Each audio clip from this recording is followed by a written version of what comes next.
Got something to say? Good morning, good morning, good morning, you lovely lot. Oh, he's getting the hang of it. Yeah. We're off to CRICH this morning to the Tram Museum. Somewhere I've wanted to go for a little while, but nobody else really been that interested. But you're coming with me this time, aren't you? Yeah. He's coming. He's humouring me, so we're going to go and do it.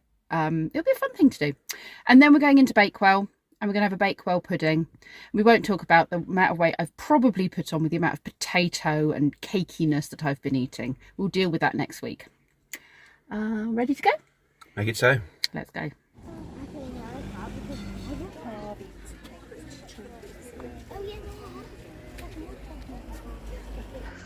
You come in here, don't you, on a hill, and then all of a sudden you're in a little village with little roads and little tramways.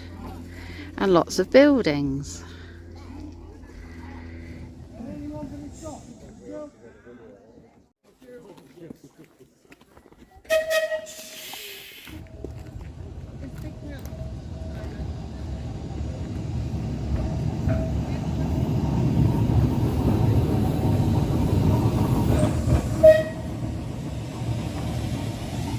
That one looks like a boat.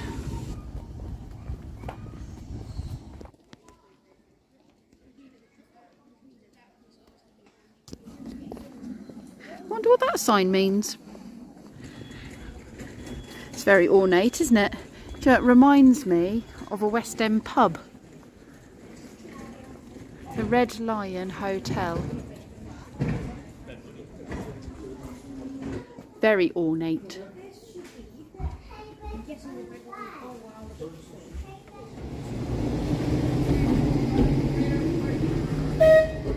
Lots of old sweetie tins. I do remember that one down there, actually, the Quality Street one with the pink. I'm sure I saw that in my childhood. I don't remember Smarties ever looking like that, though.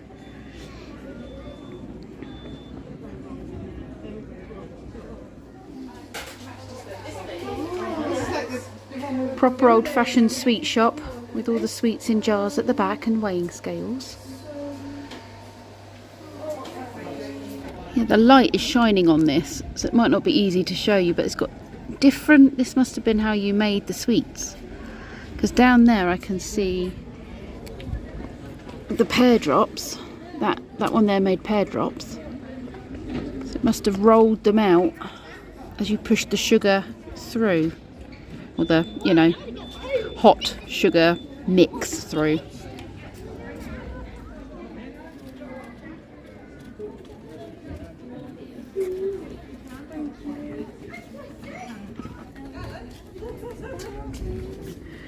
Village printers.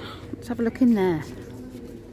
So you're pretty confident that the letter you pick up is what it should be. And then you know that they're all the right way up. Oh. So you don't need to look at the letters till you finish the line. Oh, that makes sense.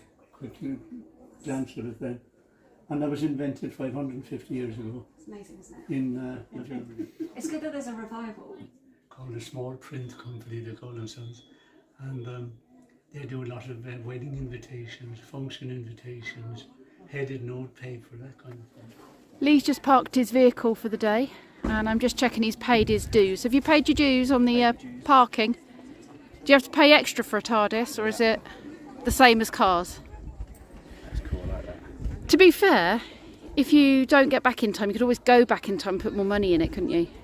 In the parking yeah, but it's meter. time relative. It's time to keep on ticking. Well, yeah, but you know, if you don't get back in time to put, you know, and you're going to get a ticket, you could always just quickly go back a bit after you get back, Yeah, but and you can't wouldn't have got the interact in ticket. your own time stream. That's what the doctor says. So you can't go back 5 minutes to put more money in. No, you can't interact with your own time stream. That's what the doctor says anyway. But I think he lies.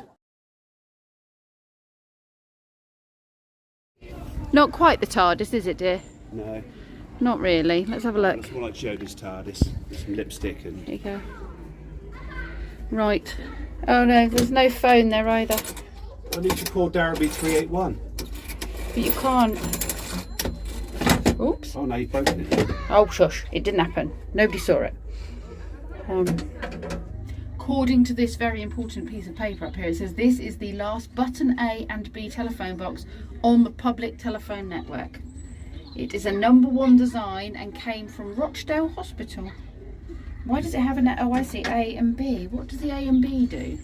The cost of the call was inserted before a number could be dialed. On being answered, the user then pressed the A button, which dropped the coins into the cash box, and the caller was able to speak. If, however, your call was unsuccessful, like no reply or a busy number, or even wrong numbers, the caller pressed the B button, which then refused the calls, or the coins, so refunded the coins. So this map shows you where it was, Rochdale, and then it showed you what was classed as long distance or local. Going further out. And how much it was going to cost you. Whether or not you called it day or at night, I think, affected it as well. Let's go and find out about how post was delivered on the trams. Ready for your history lesson?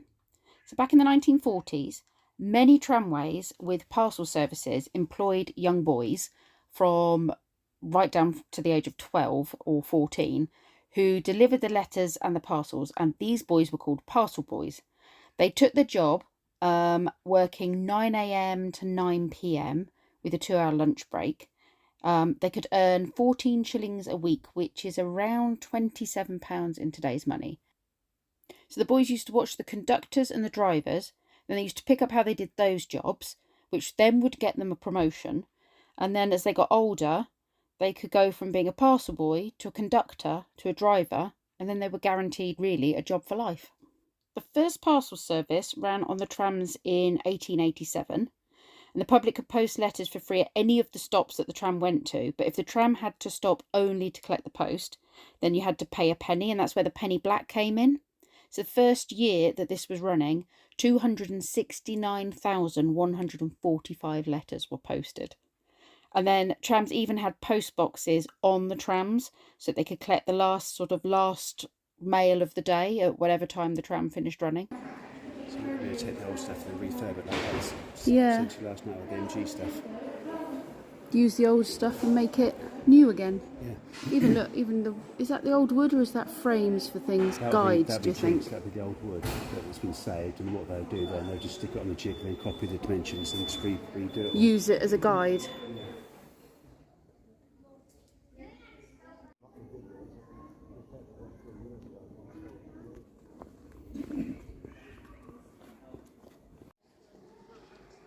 Got a double decker there.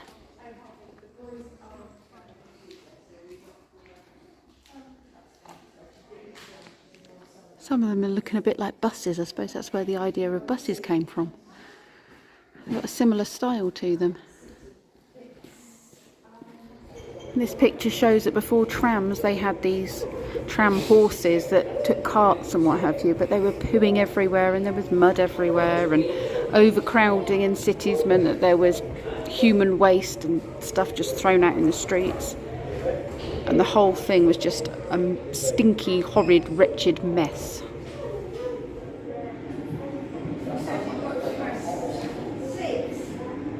That is 1 week's food for a tram horse. Saying here that they padded it out with sawdust so that it was cheaper and filled up the horses. Can't have been good for them. Combined sewage and refuge yard in 1848 beside the workhouse, a heap of dung the size of a tolerably large house. Back in 1840. That's how overcrowded everything was. Back-to-back houses, tiny yards, overcrowded families in different rooms, sharing houses.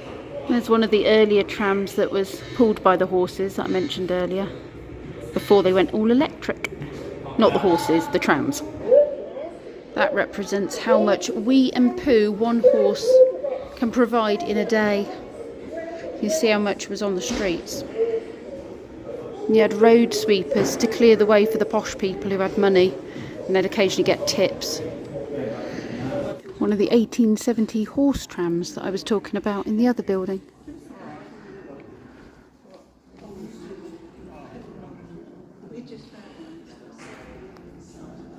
Much more like an old carriage, horse-drawn carriage, before it started to look more like a tram. somewhere between the two, isn't it? A bit of a mix. In 1885, they created the steam ones, which were steam powered, had an engine in them, and no longer relied on the horses so much. And by 1891, the first overhead powered tram, electric powered tram, was put into use in Leeds. So in 20 years I'd gone from horses to steam to electric. Comes down the line into the engine. Powers the gears, does it? I don't know, the controller, is it? No, what's that? The motors. Powers the motors. Turns it into rotary movement. Turns the wheels. We can go in this one. This is what it would have been like. It's a bit posher than a bus, doesn't it, dear? Yes. The seats don't look too bad either. They look quite reclined and, oh okay, could they be folded, do you think? People were a lot smaller back then as well. Oh, you couldn't sit opposite each other, could you, really? There's no knee space between those. No. It's actually not that comfy, is it? They look like they were more comfy. But they're not at all, they're very lumpy. This one's got more space. Do you think I paid more for this spot? Because there's more legroom. Could well be. Or do you think it was just the luck of the draw? So why do you think these folded? Oh, is it to go different? Oh, so you didn't have to go backwards. I can't get in there, can I? The driver didn't have much space, Lee. No. It's like a very cramped spot in there. Another police box. You wouldn't fit much in there though, would you? Tramway staff only. It's monitored. It says it's monitored. Do you not read signs? Oh. Can't take you anywhere. What's that one there?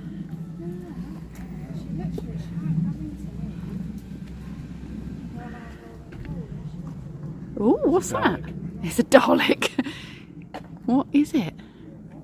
It's full of rubbish. Is it like an electricity box? It is full of rubbish. It's pretty gross. What is it? It does look like a giant post box, doesn't it? But does it say what it is? Anyone know what it is? I saw on the postcard. Answers on a postcard. Use your address. Send it, Box 63 Birmingham N149P. or just, you know, write it in the comments, which will be easier. Unless, of course, you've got a tram to send it by post. I have no idea what that is. Dalek internals. We found a labyrinth. I'm just really intrigued by this artwork here. Look at this. This glasswork. Got the nest of birds. And then all the birds taking flight. How cool is that? I don't think there's one right way. I think there's many, many ways you can do this. There's lots of gaps between the stones.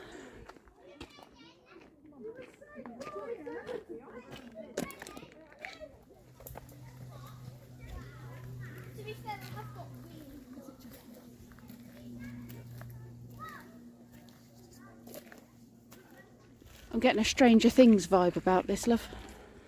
Should we be worried? Do you think we should be worried? Well, I don't know. Look what's coming out of it. It's a monster or something. Yep. Word about the big mouse at the bottom there. Oh, there is a very big mouse saying boo.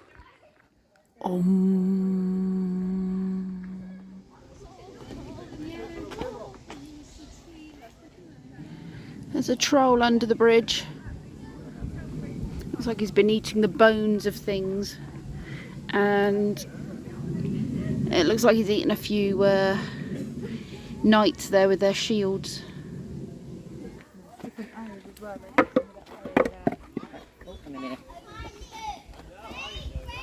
What a nifty idea. Lee's just come back to the table here with 2 rolls, cheese and tomato, coffee, latte, tea, 2 packets of crisps and a tap water, and it was $14.90, you say. So not too bad, is it really? No, I was a younger man that did as well. You were a younger man, there was a bit of a wait, wasn't there? There was a long wait.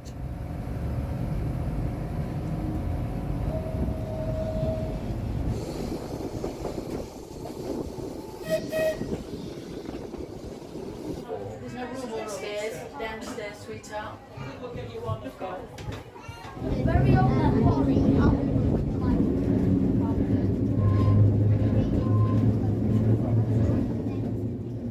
We've now made it to Bakewell. We did take quite a big detour because we started heading back and then realised that we needed to get fuel. So the cheap fuel we saw, which was $1.77 for diesel and $1.66 for petrol, which is unheard of these days, was back near the tram museum. So we drove back there, got the fuel and came back. We did try yesterday, but they were out of diesel, but they've had a top up. Lee's just doing the pay and display. We're trying a new car park. We're trying the Cattle Market car park in Bakewell, which we've never used before, but it does mean we don't have to drive through Bakewell, which is a pain in the neck, and then drive back out again. So we need to find our way back into the town centre.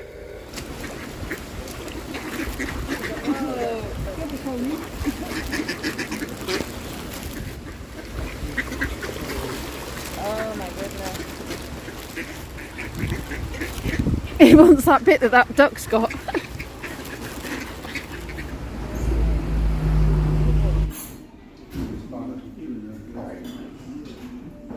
Time for tea and Bakewell pudding in the original Bakewell pudding shop where it was invented.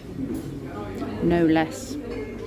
There's usually 4 of us to devour this, but not today. Would you like to chop it in half, dear?